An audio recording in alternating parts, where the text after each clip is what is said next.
You know, there's a specific sound that a digital electric meter makes when it's under a heavy load, a sort of high-pitched electronic whine that most people never hear because they aren't standing next to it when their entire house is lit up like a Christmas tree. But the second I stepped out of my truck that Friday afternoon, the air around my cabin wasn't filled with the chirping of crickets or the rustle of wind through the hemlocks. It was vibrating with that whine, a sound that told me my peaceful, off-grid sanctuary was currently pulling enough amperage to run a small factory. I froze right there in the gravel, keys still in my hand, looking at my cabin, my sanctuary, my escape from the city. And it was dark, completely dark, shutters closed, no lights on, no smoke from the chimney. Yet the meter on the side of the house was spinning so fast the numbers were just a gray blur, and that's when I saw it. A bright, neon orange umbilical cord snaking out from under my porch, slithering through the dead leaves and disappearing into the dense rhododendron thicket like it had a mind of its own. Before I could even process the sheer audacity of it, the bushes rustled, branches snapped, and out she came. Brenda, a woman with hair the color of processed cheese, wearing oversized sunglasses that covered half her face even though we were under a dense canopy of trees, and she wasn't startled. She wasn't embarrassed. She just glared at me like I was the one intruding on her personal power plant. And folks, when I tell you that this woman didn't just double down, she tripled down. When I told her to unplug her illegal tap from my home, she didn't apologize. She didn't run. She pulled out her phone and called the cops on me, screaming to the dispatcher that I was stealing community electricity from her, as if the 5 acres I held the deed to were some sort of public utility she had a God-given right to drain dry. I'm getting ahead of myself, though, because to understand how satisfying the end of this mess was, you have to understand what this cabin meant to me. It wasn't just wood and stone. It was 5 years of savings, 5 years of eating ramen and working overtime as a structural engineer so I could buy a slice of silence in the Blue Ridge Mountains, a place where the only deadline I had was watching the sun go down. I bought the place as a fixer-upper, a shell really, and I spent every weekend for 6 months rewiring it myself, bringing everything up to code, installing a new heavy-duty breaker box, burying the lines so storms wouldn't take them out. I treated that electrical system like a work of art, because that's what engineers do. We obsess over the infrastructure so we can relax in the safety of it later. Everything was perfect for the first few months. The bills were minimal, just the base connection fee and a few kilowatt hours for the fridge I left running. But then, about 3 months ago, the bills started creeping up, $40 one month, then $80, then $150, and I sat there in my city apartment staring at the paper, trying to rationalize it, thinking maybe the old water heater was failing. Maybe the insulation wasn't holding the heat. Maybe I'd left a baseboard heater on by mistake. I made excuses because I didn't want to believe the alternative. I didn't want to believe that in my slice of heaven, someone was leeching off me. But denial is an expensive luxury. And when the bill hit $300 for a cabin I hadn't visited in 3 weeks, the engineer in me finally shut up, and the angry property owner took the wheel. I drove up there with a multimeter and a bad attitude, determined to find the short circuit. But deep down, in the pit of my stomach, I knew copper wires don't just decide to burn $300 of electricity on their own. When I arrived and saw that meter spinning, I didn't storm into the woods right away. That's what an amateur does. And if there's one thing my job taught me, it's that you don't start a demolition until you've surveyed the foundation. So I walked to the breaker box on the side of the house, unlocked it, and flipped the main breaker, killing all power to the interior of the cabin. The cabin went dead silent. The fridge compressor shuddered to a halt. But outside, that meter kept spinning, whining, mocking me. That confirmed it. The tap wasn't inside. It was wired directly into the external GFI outlet I'd installed on the porch for holiday lights. An outlet that was supposed to be weatherproof, not theft-proof. I walked over to the porch, crouched down, and examined the outlet cover. It was pried open, the plastic casing scratched and gouged where someone had forced a heavy-duty plug into it repeatedly, and the ground beneath it was packed hard, the pine needles crushed into a muddy path that led straight off my property line. I could have just unplugged it. I could have cut the cord and left it there as a warning, but you don't fix a structural failure by painting over the crack. You find the source of the stress and you eliminate it. So, I decided to wait. I moved my truck down the road about a quarter mile, tucked it behind an old logging berm, so it wouldn't be visible from the main track, and I hiked back up through the woods, settling into a spot on the ridge overlooking my own driveway, armed with a thermos of black coffee and a pair of binoculars, waiting to see who felt entitled to my hard-earned voltage. It didn't take long.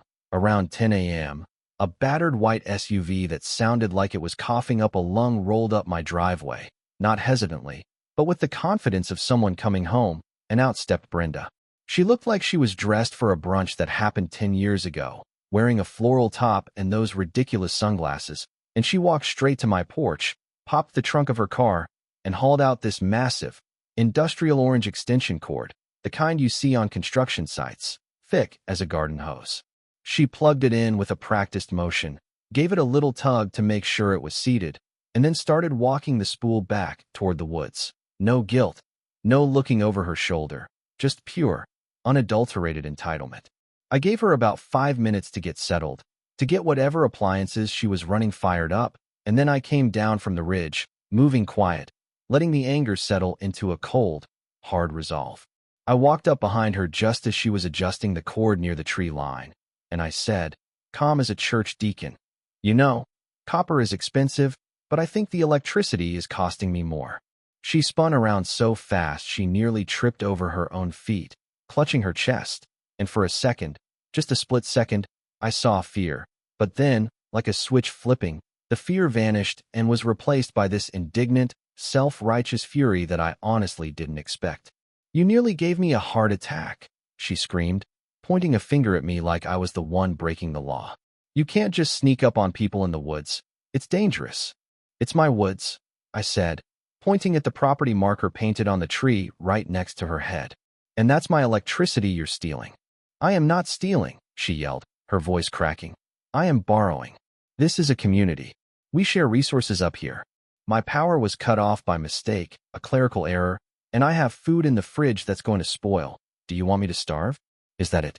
You want a woman to starve because you're too stingy to share a few volts." "A few volts." I laughed, a dry sound that had no humor in it. "Brenda, I assume that's your name, or maybe it's Karen. My bill was $300 last month. You aren't running a fridge, you're running a welder." "My name is Brenda," she shrieked, "and I have rights. Implied easement rights. You're hardly ever here. You absentee landlords come up here, buy up all the land, and leave us locals to rot. Well, I won't stand for it." And that's when she pulled the phone out. I watched, mesmerized by the sheer audacity, as she dialed 911 and started sobbing. Fake, heaving sobs, telling the operator that a strange man was harassing her, threatening her, and trying to cut off her medical equipment power supply. I didn't try to stop her. I didn't try to grab the phone. I just leaned against a tree, crossed my arms, and waited, because I knew something she didn't. I knew Deputy Miller. See, Deputy Miller had pulled me over a few months back for a taillight that was out, and we'd spent 20 minutes talking about truck engines. He was a good guy, a no-nonsense guy, and I knew he covered this sector on Fridays. Sure enough, about 15 minutes later, I saw the dust cloud of a cruiser coming up the drive, and Brenda, seeing her audience arrive, threw herself onto the ground near the cord, wailing like she'd been shot. Deputy Miller stepped out of the car, adjusted his belt, and looked from the sobbing woman on the ground to me leaning against the tree, and he didn't look concerned. He looked exhausted. "Caleb," Miller nodded to me, ignoring Brenda for a second. "Fixed that taillight yet?" "Day after you told me, Miller," I said. Brenda stopped crying instantly, realizing she'd made a tactical error. "You know him? This is corruption. He's attacking me. He's cutting my power." Miller looked down at her. "Ma'am, get up off the dirt. Now, whose house is this?" Well, it's his," she stammered, standing up and brushing off her knees. "But I have an agreement. A verbal contract. He said I could use the power whenever I needed it. And now he's reneging because he's a narcissist." "I've never met this woman in my life," I said calmly, reaching into my back pocket and pulling out the stack of bills and the printout of the meter readings I'd prepared. "But based on these usage spikes, she's been stealing from me since October." Miller took the papers, glanced at the numbers, and then looked at the orange cord stretching into the woods. "Ma'am, where does that cord go?" "To my house," she said defiantly. "For my medical equipment." "Medical equipment?" Miller raised an eyebrow. "Okay, let's go see. If it's life-saving equipment, We need to make sure it's secure, right? He started walking down the path, and Brenda panicked, trying to block him, dancing back and forth like a goalie. You can't go down there. That's private property. You need a warrant. Exigent circumstances, Miller said, stepping around her. You claimed a medical emergency on the 911 call. I'm investigating the emergency. We followed the orange snake about 200 yards through the brush, down into a ravine where a single wide trailer sat rotting on cinder blocks, looking like it was held together by moss and bad intentions. The cord ran through a window that was propped open with a stick, and looking inside, folks, it wasn't an iron lung or a dialysis machine. Plugged into a massive power strip were two space heaters glowing red hot, a window AC unit that was duct-taped into the wall and rattling away, a massive flat-screen TV playing a soap opera, and a microwave that looked like it was from the future. That's a lot of medical equipment, Miller drawled, looking at the setup. Looks like you're heating the outdoors and cooling the indoors at the same time. Brenda was sputtering, trying to come up with a lie, but the visual evidence was overwhelming. Ma'am, Miller said, turning to her, his voice dropping that polite veneer.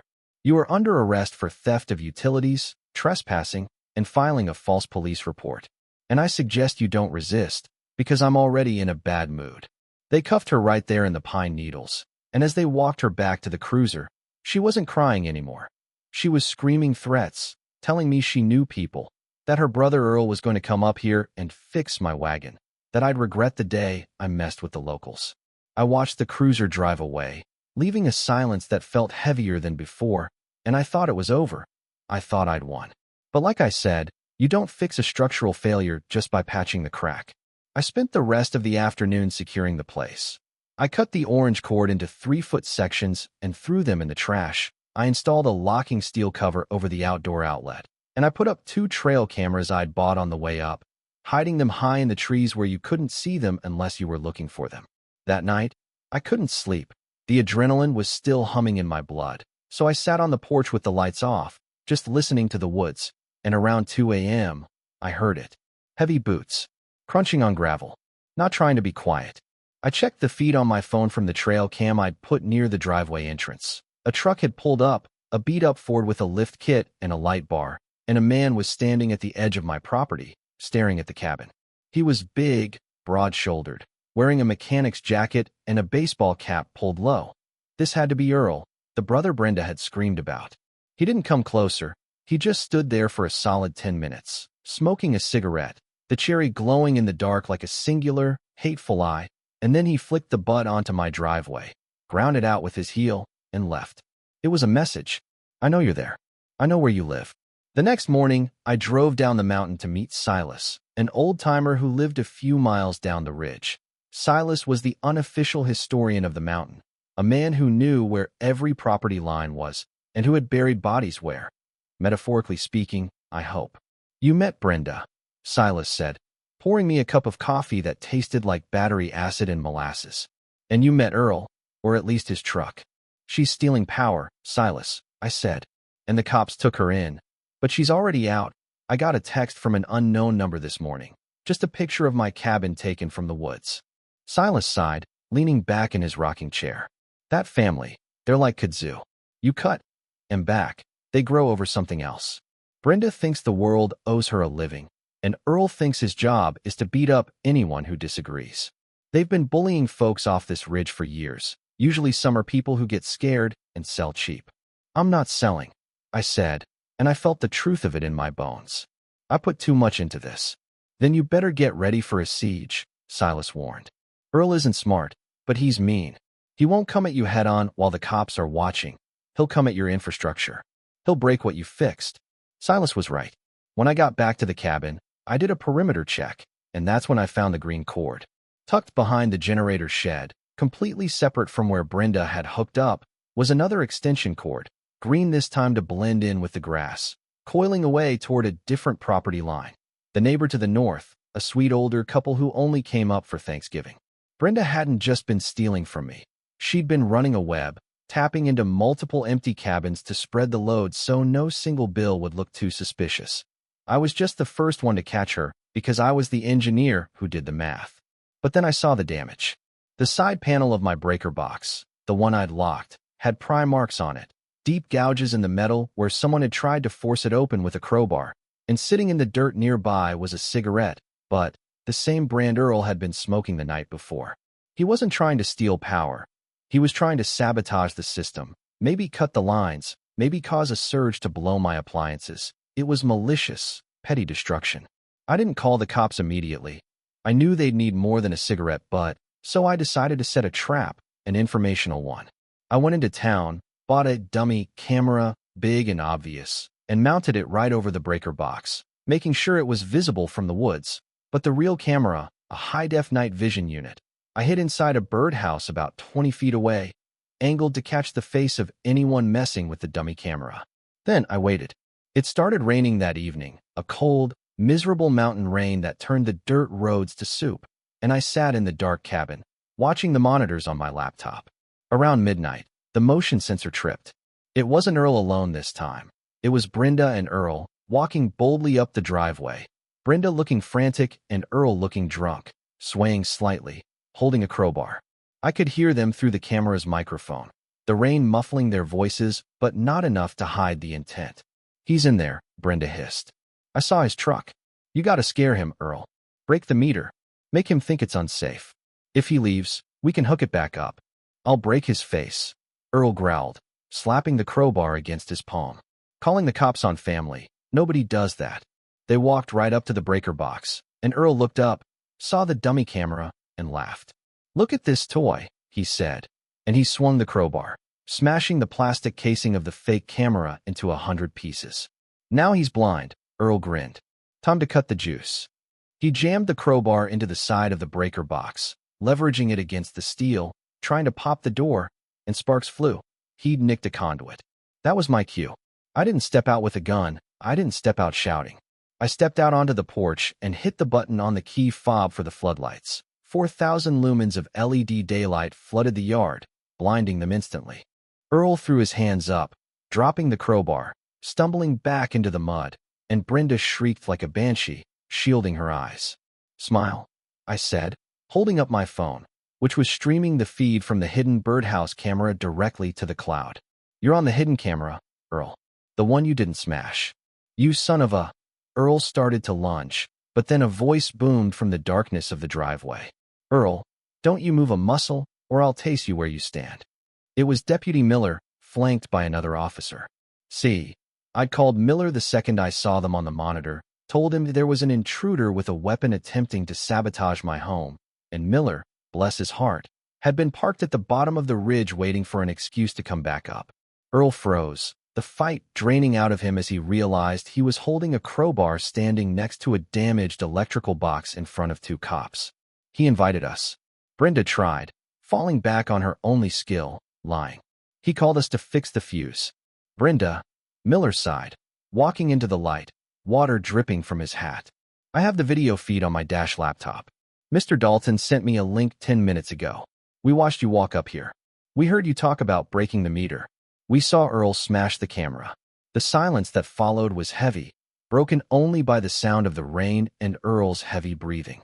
"That's conspiracy, vandalism, attempted burglary, and possession of burglary tools," Miller listed off, ticking them on his fingers. "And since you're already out on bail, Brenda, I think the judge is going to revoke that faster than you can say extension cord." They cuffed them both, Earl hanging his head like a scolded dog, Brenda sobbing and screaming that it was a setup, that I was the devil, that the mountain would get me eventually. As they loaded them into the cars, Silas walked up the driveway, leaning on his cane, a flashlight in his hand. "Good show," Silas nodded, looking at the flashing lights. "Never liked that boy Earl. Always parked on my grass. You think this is it?" I asked, watching the taillights fade. "You think they're done?" "Oh, they're done," Silas said. "Earl's got priors. A felony vandalism charge violates his parole. He's going away for a while. And Brenda? Without Earl to bully folks, and without free power, she'll have to move. Can't survive a winter up here without juice." Silas was right. It's been 2 months since that night. Earl is currently a guest of the state, serving 18 months for the probation violation and the vandalism. Brenda tried to stay, but when the temperatures dropped and she couldn't steal power from me or the neighbors, who all installed locking covers after I warned them, She packed up her trailer and hauled it down the mountain to some other unsuspecting town. My cabin is quiet now. The meter spins slow and steady, just counting the watts I use. I sit on the porch in the evenings, watching the fireflies, and I feel a peace that's deeper than before because I know I fought for it. Boundaries are funny things. We put them up to keep people out, but really, they define who we are. They say, "This is mine, I worked for it, and I value it enough to defend it." It's tempting to let things slide, to not rock the boat, to let the Brindis of the world take a little bit here and a little bit there, because it's easier than confrontation. But if you give a thief an inch of copper wire, they'll take the whole grid. So, I want to ask you folks watching, have you ever had a neighbor who didn't understand the word no? Have you ever had to draw a line in the sand, or the mud, to protect what was yours? Let me know in the comments below. Tell me your horror stories. Tell me your victories. And if you're ever in the Blue Ridge Mountains and you see an orange extension cord running into the woods, do yourself a favor. Cut it. Thanks for watching, stay safe, and keep your meters locked.